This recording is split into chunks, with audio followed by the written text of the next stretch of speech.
afternoon to all of you. This is Dr. Neelam from Department of Chemistry, Sri Shankaracharya Mahavidyalaya, Junwani, Bhilai. I am going to deliver my lecture on the topic of isomerism in coordination chemistry. सबसे पहले हम isomerism क्या होता है उसकी बात करते हैं। आइसोमेरिज्म मतलब होता है समावयवता। समावयवता वह होता है जिसमें कंपाउंड का मॉलिक्यूलर फॉर्मूला सेम होता है लेकिन इनके physical and chemical property different होती है, उसे हम आइसोमेरिज्म कहते हैं या समावयवता कहते हैं। यह आइसोमर्स टू टाइप्स के होते हैं, स्ट्रक्चरल आइसोमेरिज्म होता है और स्टीरियो आइसोमेरिज्म होता है। यह physical property different, physical and chemical property different होने के कारण होते हैं। अगर मॉलिक्यूलर फार्मूला सेम है और इनका स्ट्रक्चर डिफरेंट है तो इनकी प्रॉपर्टीज भी डिफरेंट होगी, इस कारण इसको हम स्ट्रक्चरल आइसोमेरिज्म कहते हैं। और जब इनका ओरिएंटेशन डिफरेंट होता है तो इनकी प्रॉपर्टीज भी डिफरेंट हो जाती है, जिस कारण हम इसको स्टीरियो आइसोमर्स कहते हैं।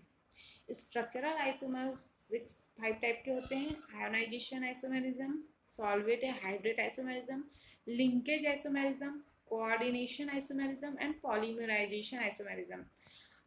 स्टीरियो आइसोमर्स भी 2 टाइप के होते हैं, geometrical isomerism and optical isomerism.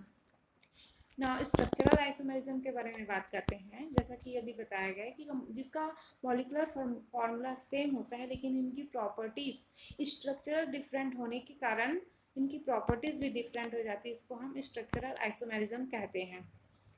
ये होता है, पहला आइसोमेरिज्म होता है आयोनाइजेशन आइसोमेरिज्म। आयोनाइजेशन आइसोमेरिज्म ऐसा आइसोमेरिज्म है जिसमें नंबर ऑफ आयन्स डिफरेंट होते हैं या टाइप्स ऑफ आयन डिफरेंट होने के कारण होता है। या हम ऐसा बोल सकते हैं कि कोऑर्डिनेशन स्फीयर और आयनिक स्फीयर में एनायनिक लिगेंड के एक्सचेंज के कारण जो आइसोमेरिज्म डेवलप होता है वह आयोनाइजेशन आइसोमेरिज्म कहलाता है। जैसा कि एग्जांपल्स में पेयर के फॉर्म में है उसे हम देख सकते हैं। पहले कॉम्प्लेक्स में NO3 एनायनिक आयोनाइजेशन स्फीयर में है और सेकंड में SO4 आयनिक आयोनाइजेशन स्फीयर में है। तो दोनों का टाइप्स ऑफ आयन डिफरेंट होने के कारण यह हम बोल सकते हैं कि कोऑर्डिनेशन स्फीयर से एनायनिक एक्सचेंज, कोऑर्डिनेशन स्फीयर और एनायनिक आयोनाइजेशन स्फीयर में एनायनिक लिगेंड के एक्सचेंज होने से आइसोमेरिज्म जो बनता है उसको हम आयोनाइजेशन आइसोमेरिज्म कहते हैं। सेकंड होता है हाइड्रेट या सॉल्वेट आइसोमेरिज्म। सॉल्वेट हाइड्रेट का मतलब होता है वाटर मॉलिक्यूल।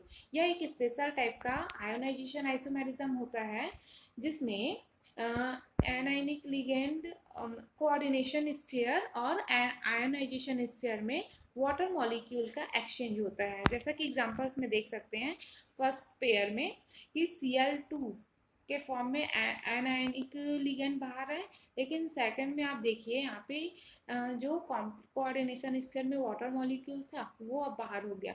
तो इस प्रकार से हम क्या बोल सकते हैं कि वाटर मॉलिक्यूल का एनायनिक आयोनाइजेशन स्फीयर और कोऑर्डिनेशन स्फीयर में एक्सचेंज होने से जो आयोनाइजेशन डेवलप होता है वह है हाइड्रेट आइसोमेरिज्म।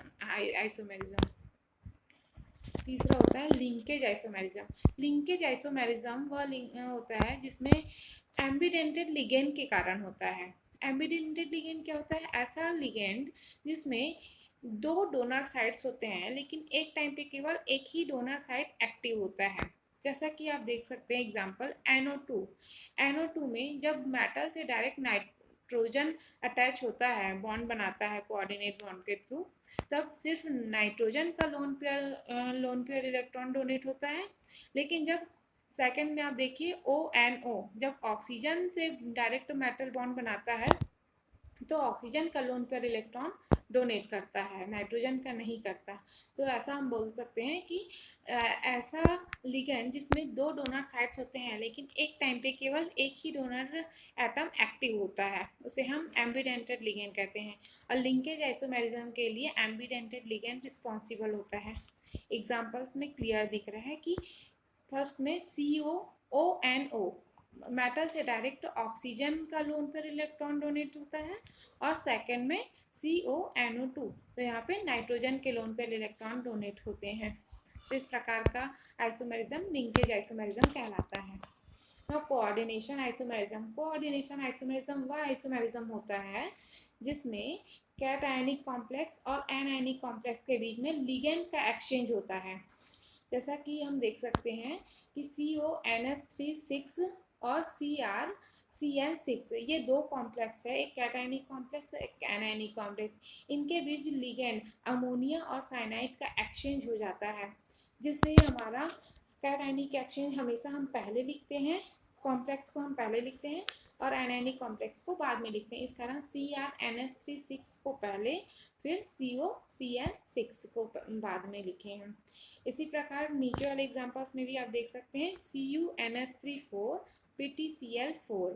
पहला वाला कैटायनिक कॉम्प्लेक्स है, सेकेंड वाला एनायनिक कॉम्प्लेक्स है। इसमें भी अमोनिया और क्लोराइड का एक्सचेंज होने के कारण PtNS3 4 हो जाता है और CuCl4। इस प्रकार के आइसोमेरिज्म कोऑर्डिनेशन आइसोमेरिज्म कहलाते हैं। नाउ लिगेंड आइसोमेरिज्म वह आइसोमेरिज्म होता है जिसमें नंबर्स डिफरेंट होते हैं, नेम सेम होते हैं लिगेंड्स के। इस प्रकार के आइसोमेरिज्म लिगेंड आइसोमेरिज्म कहलाते हैं। नेक्स्ट है पॉलीमराइजेशन आइसोमेरिज्म। वह आइसोमेरिज्म होता है जिसका मॉलिक्यूलर फार्मूला डिफरेंट लेकिन एम्पेरिकल फार्मूला सेम होता है। जैसा कि आप एग्जांपल्स में देखिए PtNS3 ट्वाइस Cl2, तो इस प्रकार PT:NS3:Cl इसका रेशियो होता है 1:2:2।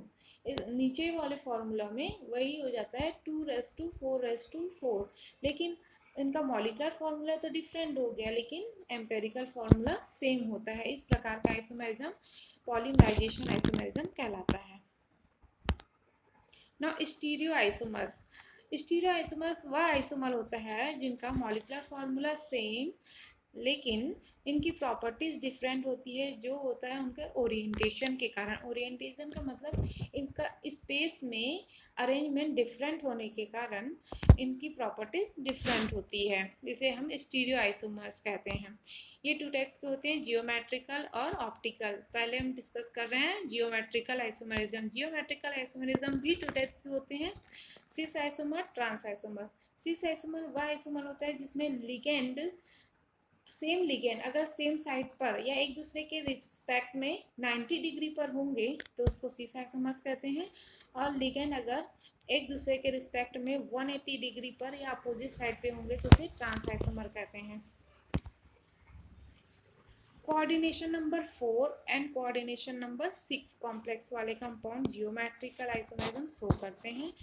कोऑर्डिनेशन नंबर 4 में दो टाइप के स्ट्रक्चर होते हैं, टेट्राहेड्रल कॉम्प्लेक्स होता है और स्क्वायर प्लानर कॉम्प्लेक्स होता है। अगर टेट्राहेड्रल कॉम्प्लेक्स में मेटल के चारों लिगेंड सेम हैं और एक टाइप ऐसा होगा जिसमें 3 लिगेंड सेम और एक लिगेंड डिफरेंट, तो इस टाइप का कॉम्प्लेक्स जियोमेट्रिकल आइसोमरिज्म शो नहीं करता। लेकिन स्क्वायर प्लानर कॉम्प्लेक्स में अगर दोनों लिगेंड एक दूसरे के रिस्पेक्ट में 180 पर होगा या 90 डिग्री के एंगल पर होगा, तब ये जियोमेट्रिकल आइसोमेरिज्म शो करते हैं। Coordination number 6। कोऑर्डिनेशन नंबर 6 में जो ऑक्टाहेड्रल कॉम्प्लेक्स होता है इसमें भी जियोमेट्रिकल आइसोमेरिज्म शो होता है, लेकिन इस टाइप का कॉम्प्लेक्स जिसमें सभी 6 लिगेंड डिफरेंट सेम होते हैं वो, और जिसमें एक लिगेंड डिफरेंट और 5 लिगेंड सेम होते हैं, और जब बाइडेंटेड लिगेंड होते हैं जो कि सेम एटम वाले होते हैं उसमें जियोमेट्रिकल आइसोमेरिज्म शो नहीं होता है। लेकिन बाकी कॉम्प्लेक्स जो यहाँ पे फॉर्म दिया गया है इस टाइप के आइसोमेरिज्म में अगर लिगेंड 90 डिग्री के एंगल में है तो सिस आइसोमर फॉर्म करता है, और 180 के रिस्पेक्ट में है तो ट्रांस आइसोमर फॉर्म करता है। Optical isomerism. ऑप्टिकल आइसोमेरिज्म वह आइसोमेरिज्म होता है जिसमें जो कॉम्प्लेक्स होता है, जो सब्सटेंस होता है वह प्लेन पोलराइज्ड लाइट को रोटेट कर देता है। जब रोटेशन होता है तब यह सब्सटेंस ऑप्टिकली एक्टिव कहलाता है। और ये तो ऑर्गेनिक के फॉर्म में हम बोल सकते हैं, लेकिन इनऑर्गेनिक के फॉर्म में एक और चीज़ बोल सकते हैं कि ऐसा कॉम्प्लेक्स जिसमें ना प्लेन ऑफ सिमेट्री प्रेजेंट हो, ना ही सेंटर ऑफ सिमेट्री प्रेजेंट हो, और ना ही एक्सिस ऑफ सिमेट्री। मतलब जब हम इसको दो भागों में डिवाइड करते हैं तो इसका मिरर इमेज अगर सेम दिखता है तो यह ऑप्टिकली इनएक्टिव होता है, यह ऑप्टिकल आइसोमेरिज्म शो नहीं करता। लेकिन जब इनका मिरर इमेज नहीं दिखता है तब यह ऑप्टिकली एक्टिव होता है। कोऑर्डिनेशन नंबर 4 में टेट्राहेड्रल कॉम्प्लेक्स में चारों लिगेंड जब डिफरेंट होंगे तो ये ऑप्टिकल आइसोमेरिज्म शो करता है। लेकिन स्क्वायर प्लेनर कॉम्प्लेक्स में ये कभी भी ऑप्टिकल आइसोमेरिज्म शो नहीं करता, क्योंकि ये प्लेनर कॉम्प्लेक्स होता है तो हमेशा बीच से डिवाइड होने पर इनका मिरर इमेज सेम होता है। और कोऑर्डिनेशन नंबर 6 में जब बाइडेंटेड लिगेंड होते हैं, जब दो बाइडेंटेड लिगेंड और दो मोनोडेंटेड लिगेंड होते हैं, तो जब दो मोनोडेंटेड लिगेंड सिस फॉर्म में होता है तब इनका मिरर इमेज देखने पर ये एक दूसरे के मिरर इमेज नहीं बनते हैं और यह ऑप्टिकली एक्टिव होता है। लेकिन वही ट्रांस आइसोमर ऑप्टिकली इनएक्टिव होता है। Thank you.